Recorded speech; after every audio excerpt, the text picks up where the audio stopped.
அனைவருக்கும் வணக்கம்.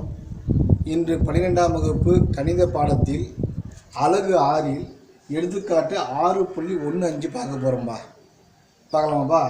ஏ வெக்டர் கொடுத்துருக்காங்க, பி வெக்டர் கொடுத்துருக்காங்க, சி வெக்டர் கொடுத்துருக்காங்க. சரியா? இது ஒருதலை வெக்டர்னு சொல்லிட்டாங்க ஆன்சர்லேயே, ஒருதலை வெக்டரு.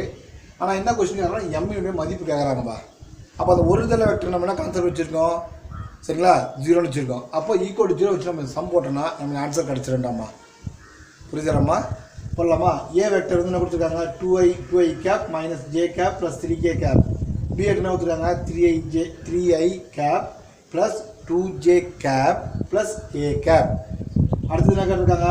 சி வெக்டர் வந்து i cap plus mj cap plus 4k cap. Okay, கொடுத்துருவாங்களா? அன்றைக்கி முறையில் போட்டுடலாமா?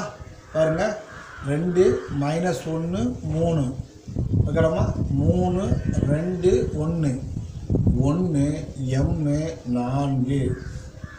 இது 0 போடுறோம். ஏன் 0 போடுறோம்? ஒருதலை வெக்டர் தான், ஆனால் எம்மோட மதிப்பு கேட்குறாங்க, அதனால தான் நம்ம ஈக்குவல் 0 போட்டோம். போடலாமாம்மா?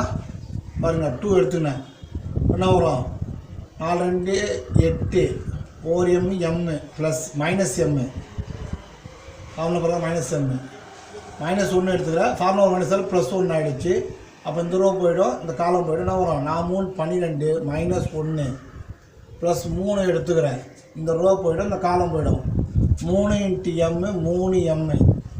ஓகேவா? -2 -2 ஈக்குவல் டு 0. 2 0 எடுத்தாலும் அதுக்கு யூஸ் பண்ணலாமா? ஓகேப்பா, ரைட். என்ன வரும்? என்ன பண்ணிக்கலாமா? 16 - 2m.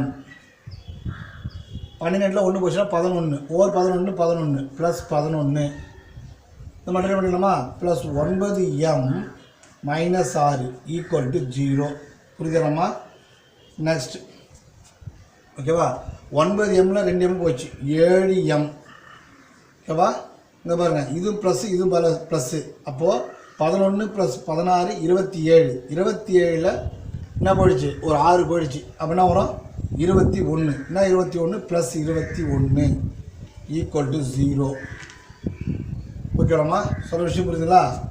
அப்போது 7m ஈக்குவல் டு இந்த ப்ளஸ் 21 -21 மாறிடும். ஓகேவா? m equal to -21/7. m equal to -3. புரியுதாம்மா?